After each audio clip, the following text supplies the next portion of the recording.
బడుగు బలహీన వర్గాలను ఏకం చేసే గోల్కొండ కోట జయించి బడుగు బలహీన వర్గాలకు రాజ్యాధికారాన్ని అందించిన భారతదేశపు తొలి బహుజన చక్రవర్తి సర్దార్ సర్వాయి పాపన్న గౌడని గౌడ సంఘం నేతలు అన్నారు.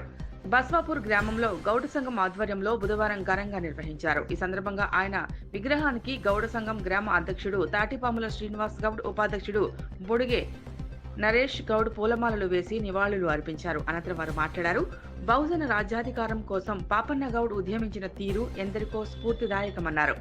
పాపన్న బాటలో బహుజనులు ముందుకెళ్లాలన్నారు. ఈ కార్యక్రమంలో ఉపాధ్యక్షుడు బొడిగే నరేష్ గౌడ్, మాజీ సర్పంచ్ తాటిపాముల శ్రీనివాస్ గౌడ్, మాజీ సర్పంచ్ ఎడబోయిన సత్తయ్య, మాజీ ఎంపీటీసీ కొక్కుల రమేష్, పంచముఖ సోమేశ్వర్, టెంపుల్ ఆలయం chairman Madagiri, senior journalist Tatipamula Satyanarayana Goud, Tatipamula Rajaram Goud, Sanadi Lakshmaiah, Nazir, వర్కులు, గణేష్, శంకర్, రాజు, లింగం, తాటిపాముల శేఖర్, బాల్సాని, శ్రీను, రాజేష్, మంకాల రమేష్, శ్రీను, కనకయ్య, శ్రీధర్, తిరుపతి రెడ్డి పాల్గొన్నారు.